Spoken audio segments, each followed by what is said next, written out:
Hello, hi everyone. Thanks everyone for joining. We're so excited to see people logging on for tonight's event. So tonight's theme is Brainy Games. We're gonna play some really fun games tonight. I can't wait to get started. As you log on, feel free to say hello in the chat. We're really happy to see everyone joining. Hi, everyone. As you say hi in the chat, you can tell us where you're joining from, and tell us what your favorite game is. I want to know what everyone's favorite game is to play.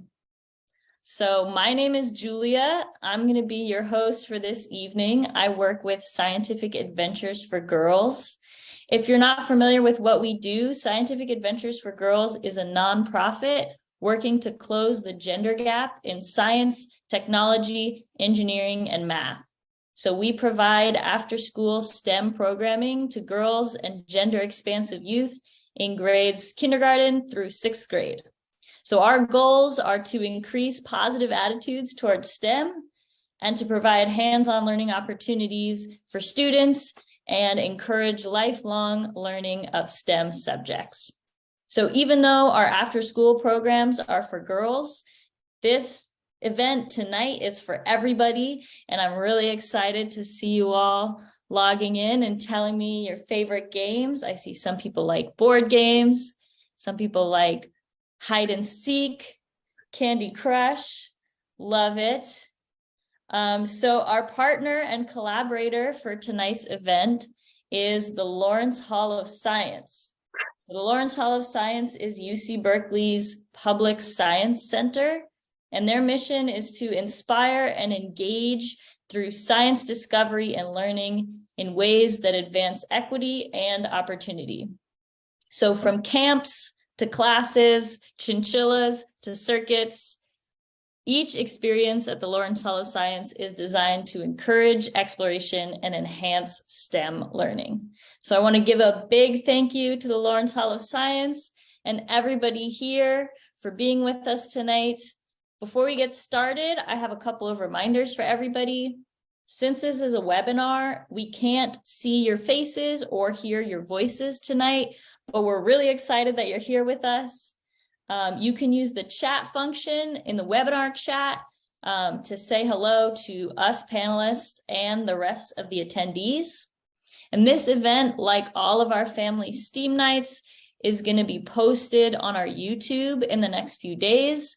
So in case you miss anything, or if you don't have the materials tonight, you can still follow along and use the video to try some of these activities on a different day. So if you have a question for one of our guests, you can ask your question in the chat, and Jessica from Scientific Adventures will be here monitoring the chat to answer your questions. So please participate in the chat. I see you guys in there right now, still telling me some of your favorite games: Minecraft, Roblox. Awesome. So in case you didn't receive a pre-made supply kit tonight, we can post any of the materials that you need in the chat right now. If you didn't receive the kit, you can also follow along later on the YouTube channel if you need to get those supplies later on. We're also going to be asking adults in the audience to participate in 3 different polls throughout tonight's event. So please, adults, stick around, keep an ear out for a poll question. So if you did receive your kit, now is a good time to go ahead and get your kit and get ready to follow along with the hands-on activities. We are going to be using warm water for our first hands-on activity. So be ready to get up and grab some warm water before we start that. So our Brainy Games event is going to last about 1 hour.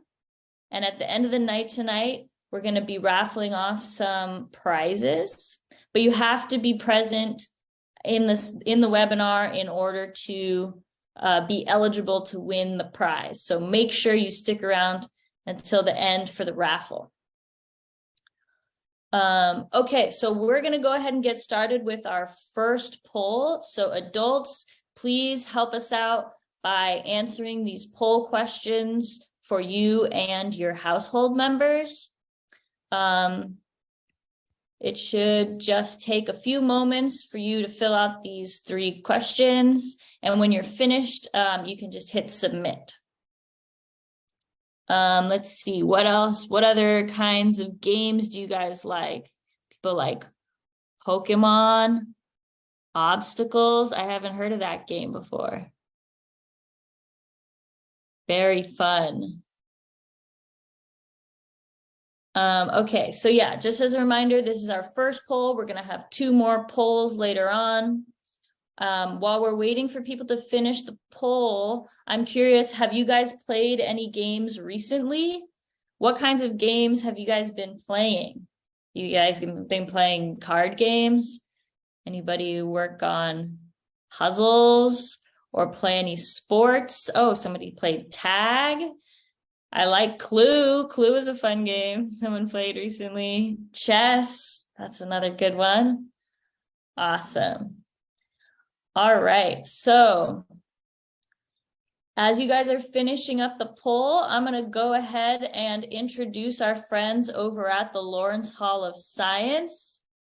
So we have Ime here with us from the Lawrence Hall of Science, and Dina as well. So I'm going to hand it over to Ime. Thanks so much, everyone, for being here. Go ahead and take it away. Awesome. Thanks, Julia. And we are excited to be here for our Brainy Games Family Science Night. We at the Lawrence have an amazing area called our Animal Discovery Zone, and we have one of our friends that we'd like for you friends to meet. So Dina and I are going to be sharing about one of our friends. I'm going to pass it over to Dina so she can tell you about who we're meeting. Hey everyone, can you hear me okay? We're all good? Cool. So maybe hopefully you can see, I have my friend here. I am one of the lucky people in charge of taking care of all of our amazing animal ambassadors here at Lawrence Hall. And so it's nice to Brainy Games. I was thinking, which one of our animals would be the best choice to think about how an animal's brain can help them live in their environment.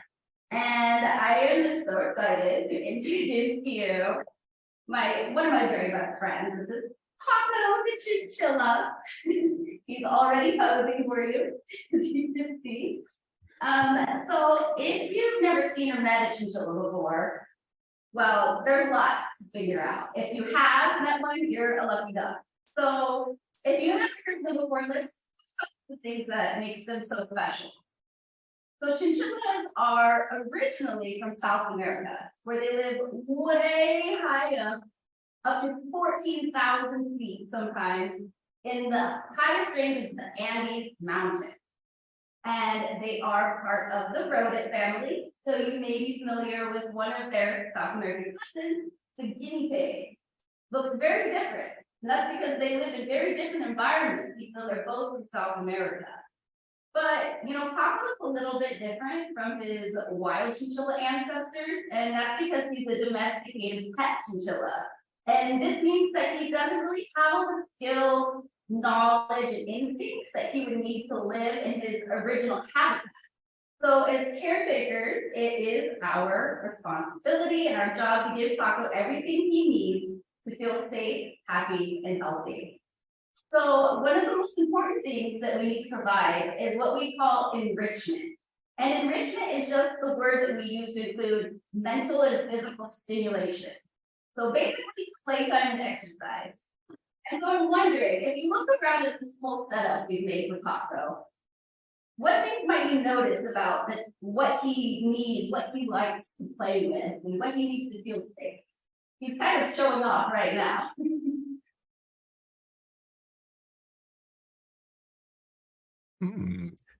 I see some folks saying maybe a bridge or tunnels and bridges.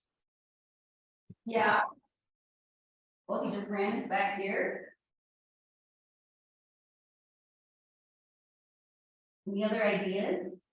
Types of materials we have? I'm seeing lots of folks mentioning tunnels or maybe like hiding spaces. Exactly. So they would live naturally in little rock crevices. And so we want to make sure the Paco has lots of places that he can hide in whenever he wants to and go to another place if he feels like it.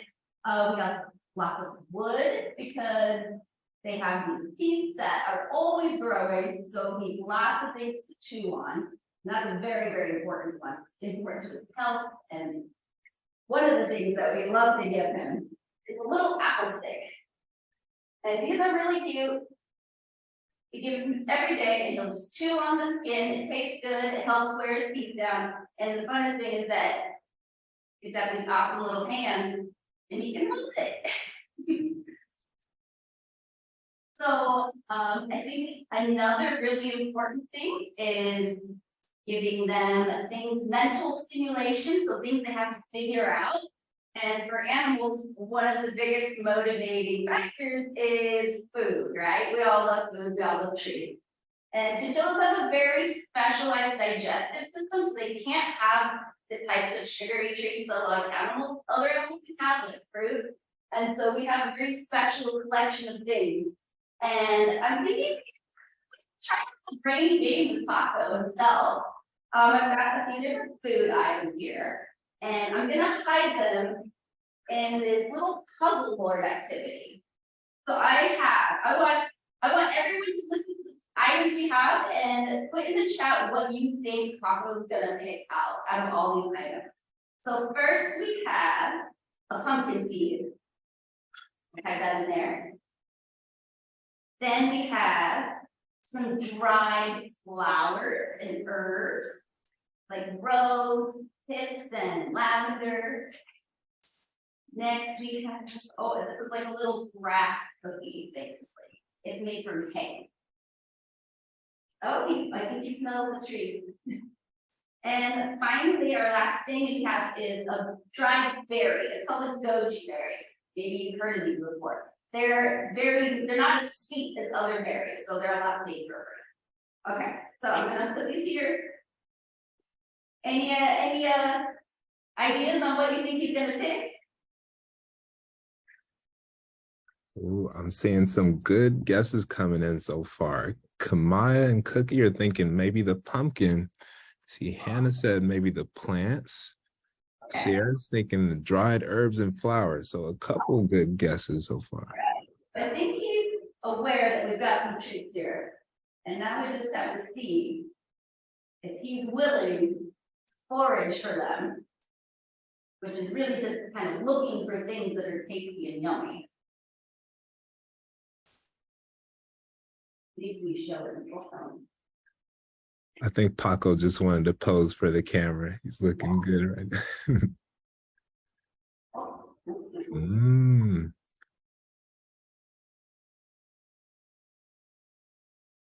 Some other things that we can notice while watching him is how he would use the different features of his physical body to find things.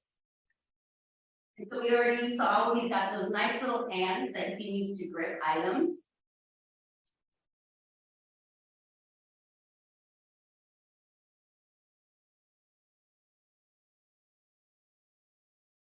Oh. I think he's gonna go for it. Oh, yeah. So close.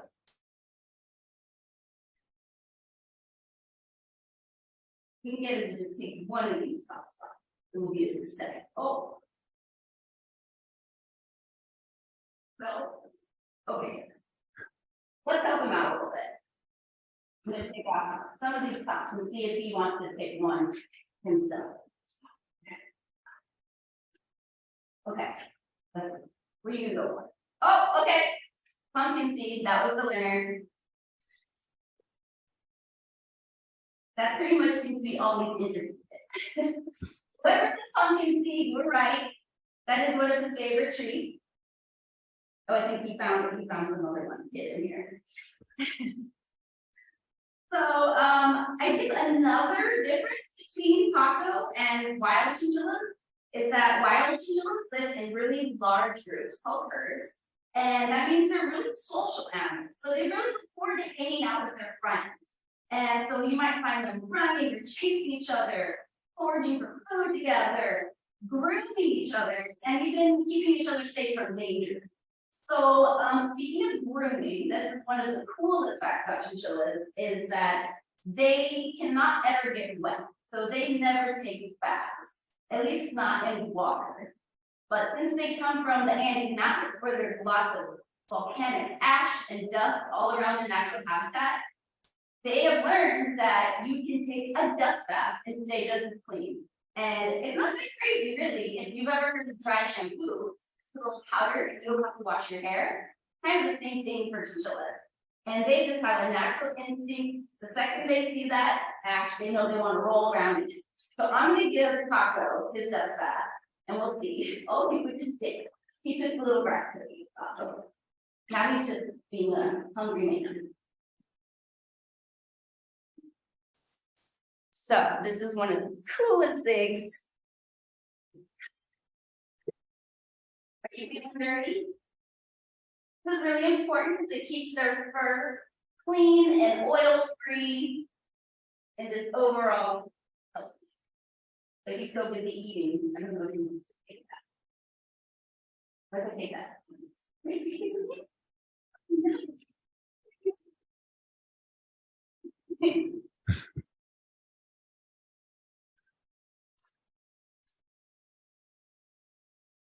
Okay, now he's eating the florals as well, so he basically wanted everything.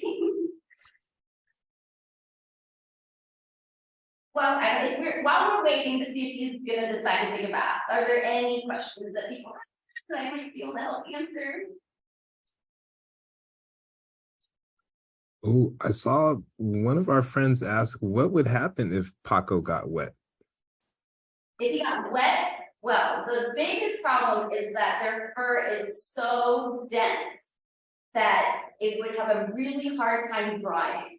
And so if it didn't dry out and he was in his very normal cold environment, he could get really too cold and freeze, or there could be unhealthy things that grow in his fur, like fungus and stuff like that. So it's really just because their fur is so extremely dense and soft. They have up to 800 hairs per single follicle.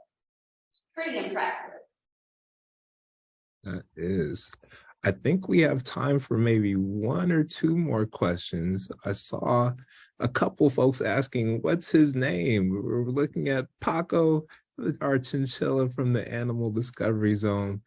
And one question for you, Dina, what does Paco do for fun? Well, you're kind of seeing it really, but his favorite thing to do is when we set him up in a whole new space, kind of give him a new place that he really likes when things change. So he'll get bored if we have the same setup all the time. He likes to come into a different setting and just run around, explore. He likes to get chin scratches, that's one of his favorite things, but overall, this is his favorite way to have fun. Love it. I think our last question for now, one friend is asking, why is Paco white and not gray like other chinchillas? Yeah, that is also a great question. And that's because, like I was talking about, he's a domesticated chinchilla. So he's a little bit different from the wild ones that have, they're a little bit bigger. They have a kind of brownish, grayish coat.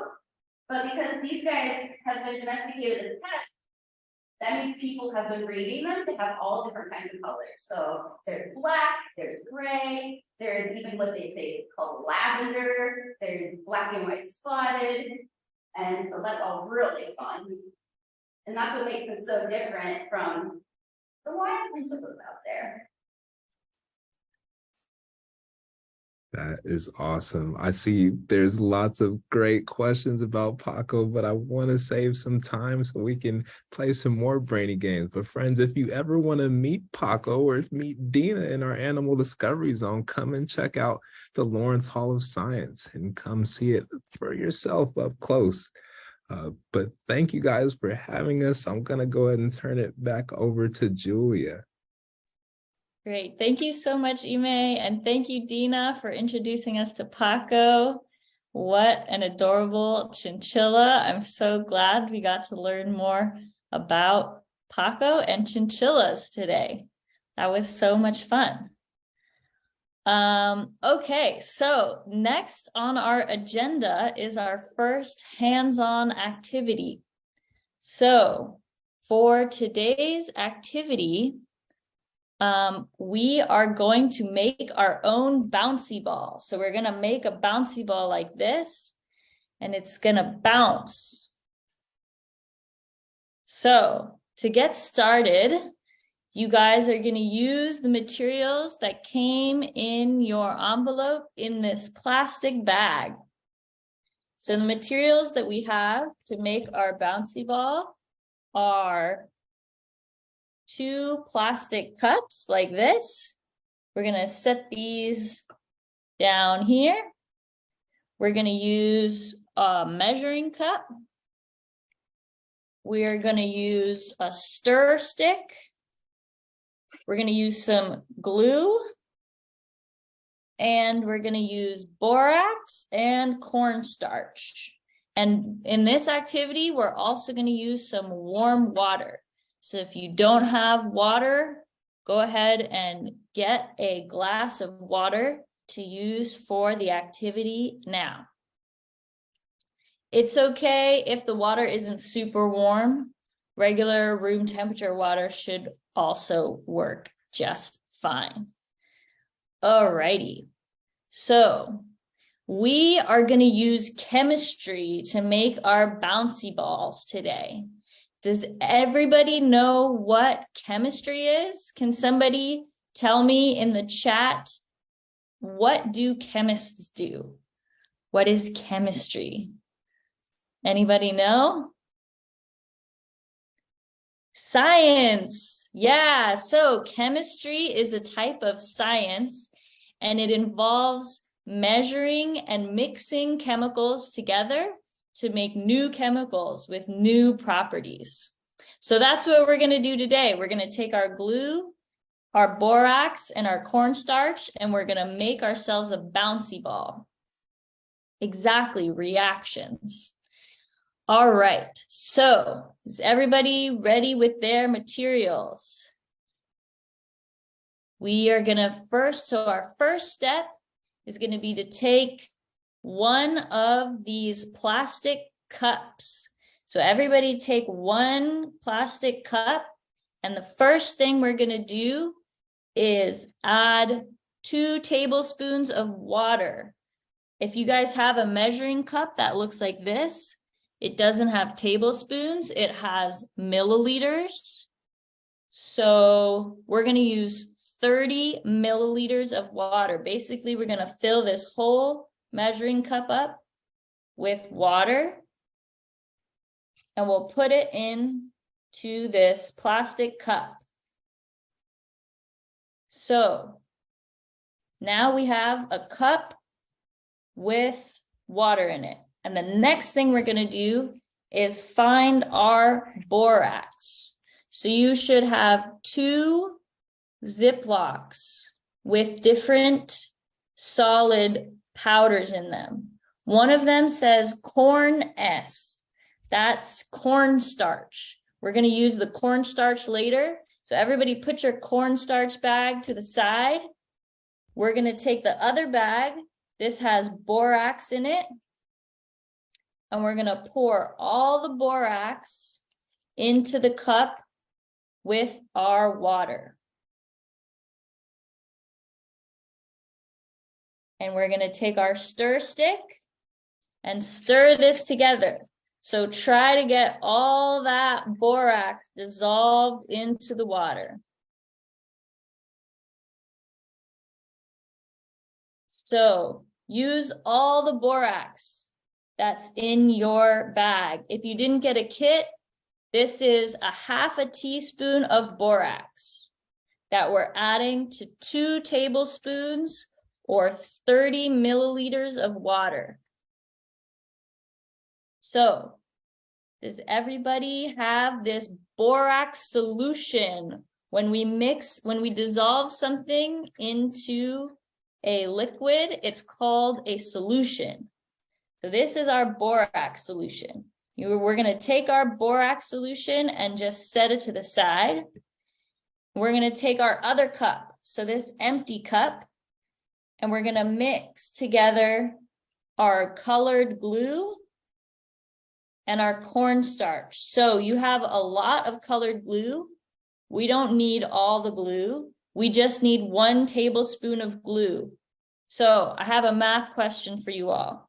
If 2 tablespoons is 30 milliliters, how many milliliters do you think 1 tablespoon is? Can anybody guess? 15, yeah. So we're gonna measure out 15 milliliters of our colored glue into this measuring cup and then pour it into the empty cup. So pour it, and if you need to use your stick, you can use your stick to get all the extra glue out of the measuring cup.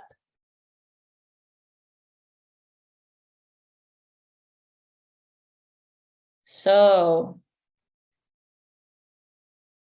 now we should have a cup of 1 tablespoon of glue. All right, and the next thing we're gonna do is take our cornstarch bag and add almost all the cornstarch, but not quite all the cornstarch. We're gonna save a little bit of cornstarch for the end. So put in most of your cornstarch in and mix it with your glue. So we're mixing cornstarch with glue.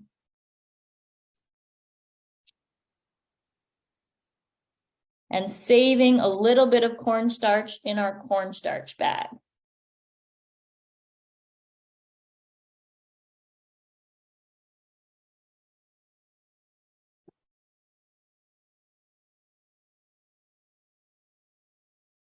Okay, so it should look something like this.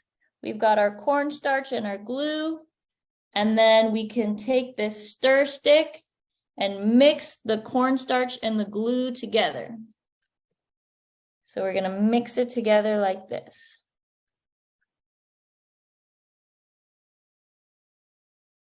And this is gonna make a nice glue paste. All right, so does everybody have a glue paste? It's kind of like slime, yeah.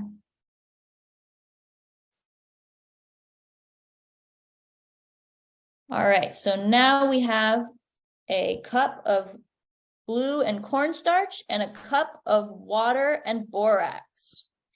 And so for the next step, this is where the chemistry magic happens. We are going to take half a teaspoon of the borax solution, which is 5 milliliters in our little cup, just a super small amount. And we're going to add this small amount of borax solution, not the whole thing, just 5 milliliters or half a teaspoon. We're going to add this small amount of the borax solution to the glue and cornstarch mixture. So it's going to look like this. And then we're going to mix that together with our stir stick.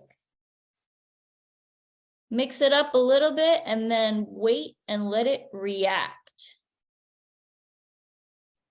So if you are getting lost, let's recap.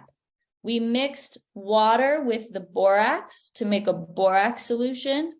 Then in a different cup, we mixed cornstarch and glue to make a cornstarch glue paste. Once the cornstarch and the glue was mixed together, we added a small amount of our borax solution to our paste. And after we do that, it's going to start to kind of congeal. It's going to start to come away from the edges of our cup and start to form a globby mass. And this is gonna be our bouncy ball. So once your glue starts to kind of stick together like this, we can take the last bit of cornstarch and sprinkle it on top. If you're having trouble getting the reaction to form a ball, if it's still really kind of slimy and sticky to the edge of the cup, you can try adding more of your borax solution. That should help stiffen it up a little bit, make it more like a bouncy ball. So if you've got a nice sticky ball, you can add the rest of your cornstarch, and that's going to kind of coat the outside and make it easier for us to touch without getting our hands too sticky. So add the rest of your cornstarch to the ball like this. Sprinkle that on there. And then you can reach in, pull it out of the cup, and start to form a ball like this. You need to, you can add some more cornstarch to keep it a little bit less sticky.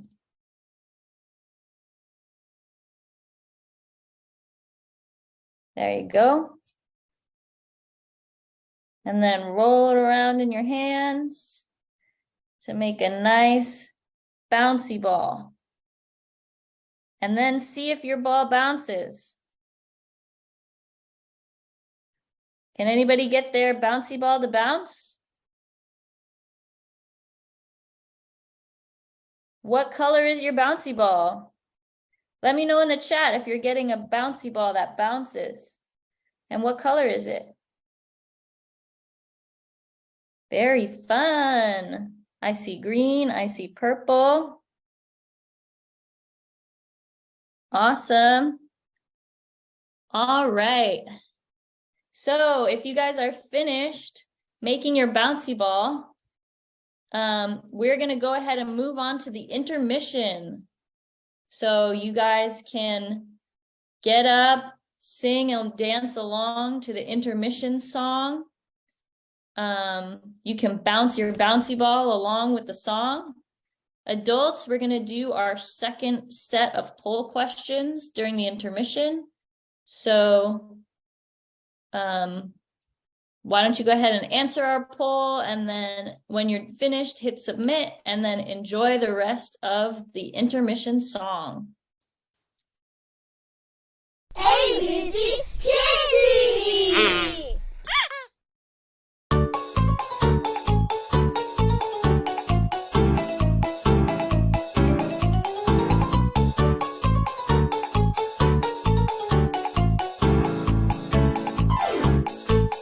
The balls on the field go bounce, bounce, bounce, bounce, bounce, bounce, bounce, bounce, bounce. The balls on the field go bounce, bounce, bounce. Let's play with the balls together.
All right. I hope everyone enjoyed that song. Maybe you could bounce the bouncy ball along with the beat.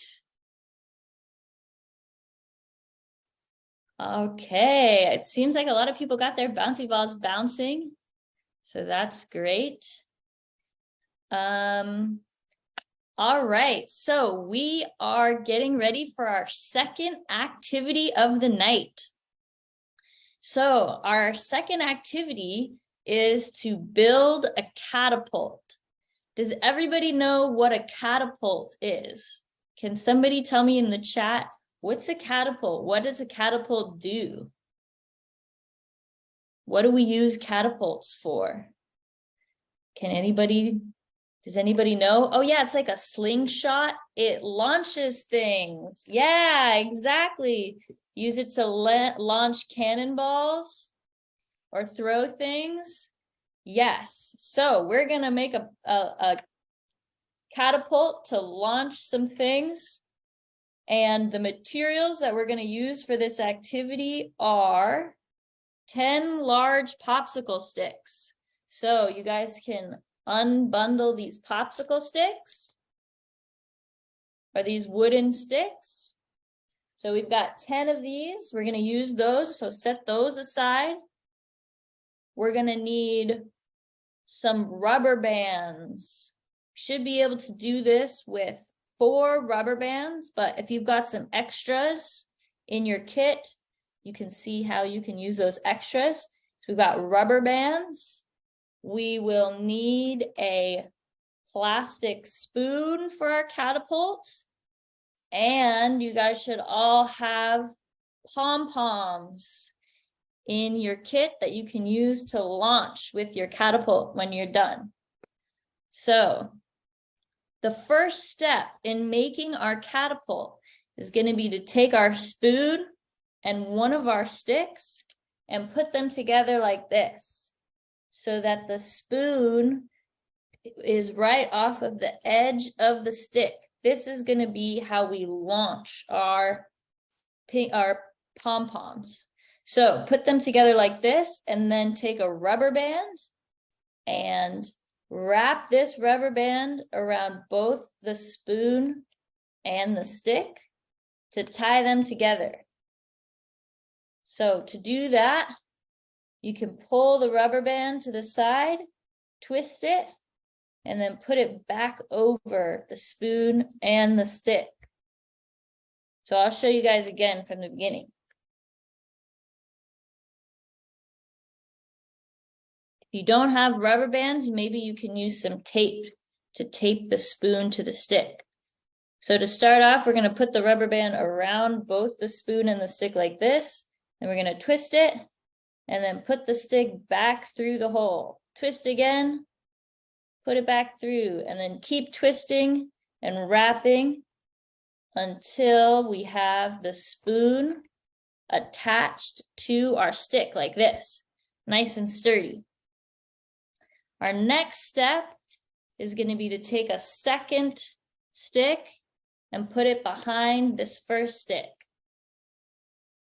So now we've got the 2 sticks like this with the spoon on top, and we're going to attach these 2 sticks together at the bottom with another rubber band. So we're going to use the same approach where we put it through the rubber band, twist, put it around, twist again, and get these 2 nice and tight together. So now we've got these 2, but we're only going to tie them on one end so that these 2 can open up on the other end. All right. So first we attached the spoon to the first stick, and then we took another stick and attached it on the bottom with the rubber bands. Our next step is going to be to take all the rest of our wooden sticks and stack them up in a nice neat stack like this. And then we're going to take one rubber band and tie them together on one side. take another rubber band and tie them together on the other side. So we have a nice sturdy stack of sticks that are all tied together. And then we're going to take this stack and wedge them between the two sticks. One has a spoon, the other one doesn't. We're going to wedge this right down as far as we can wedge it without separating these two sticks. So this is going to be our catapult. And we're going to use this catapult to launch some pom-poms. So if you have a pom-pom, you can take it, put it in the spoon like this. You can use one hand to hold your catapult, the other hand to pull back the spoon. And when we pull back the spoon, what we're doing is adding potential energy into the spoon by moving it away from the position that it naturally rests in. So we're inputting energy into this spoon. It's got all this potential energy. And then we let go. And all that potential energy turns into kinetic energy when our pom-pom moves across the room. So I'm going to go through these steps one more time. If anybody's catapult isn't working, I see some people are launching their pom-poms, but if you're still working on it, let's start from the beginning. So we've got one craft stick. We're gonna put a spoon on there and attach this spoon with a rubber band so that the spoon is right off the edge of the craft stick like this. And then we're gonna take another one, attach it on the bottom so that the two are held together only on one end, on the end that doesn't have the spoon. And then we're going to take this stack and wedge it between these two. Okay, and now we're going to hold our catapult steady with one hand, put the pom-pom in the spoon, use the other hand to load it up with potential energy, and then release. And your pom-pom should go flying, full of kinetic energy. So kinetic energy is the type of energy that things that are moving have, and potential energy is stored energy that's not used yet. So catapults use potential energy and convert them into kinetic energy.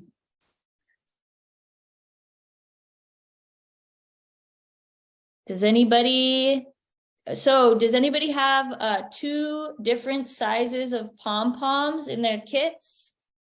If you have 2 different sizes of pom-poms, try launching the 2 different sizes and see how it's different when you launch a small pom-pom versus a big pom-pom. Does anybody see any difference in the way they launch? Which one can you launch further? The little ones don't go very far. Interesting. Why do you think the big pom-poms go further than the little pom-poms? Anyone have any ideas? Oh yeah, you could try launching both pom-poms at the same time. Some people's little pom-poms went higher. Interesting. Very interesting. Yes, we're learning all about physics with these catapults. Yes, the difference in the weight between the pom-poms is going to affect it's going to affect how high and how far we can shoot them. Awesome. All right, it looks like you guys have some functional catapults and are launching your pom-poms. Great job, everybody. So with these craft sticks and rubber bands and the spoon, there's all kinds of different designs that you guys can make. This is just one of a lot of different types of catapults that you could possibly build with these materials. So if you want to disassemble your catapult and try making a different catapult with a different design, you can challenge yourself to try to figure out a different way to launch your pom-poms. Awesome. Okay, I think that is all the activities we have for tonight. I hope everybody enjoyed this Brainy Games event. We're getting close to the end of the night, so we're going to launch our final set of questions for you to answer before we do our raffle prize. So adults, please help us out by answering these last set of poll questions for you and your household. We're going to take the next couple minutes, just answer them as best you can, and then press submit when you're finished. So Scientific Adventures for Girls has been working hard throughout this year to host a variety of virtual family STEAM nights for you and your family to enjoy, and your feedback in these polls is really helpful for us to find ways to improve for future events. So thank you so much for answering the poll questions, and thank you all so much for being here. I'm so glad we can all experiment and learn about chinchillas and the games chinchillas like to play. It's really fun having everybody here doing science with us tonight. So if everybody has finished answering the poll questions, I think it's time to get started with our raffle. So we have some really awesome prizes for the raffle winners tonight. If you don't win this time, you can always try again at the next Family Science Night. So we're going to announce our 3 winners based on the name of the person who registered for the Zoom event. So once your name is called, send a private message in the Zoom chat to panelists only with your name and email. So send a message to just the panelists with your name and email, and we'll follow up with you after the event is over about how to get your prizes to you. So our first prize, who will it be?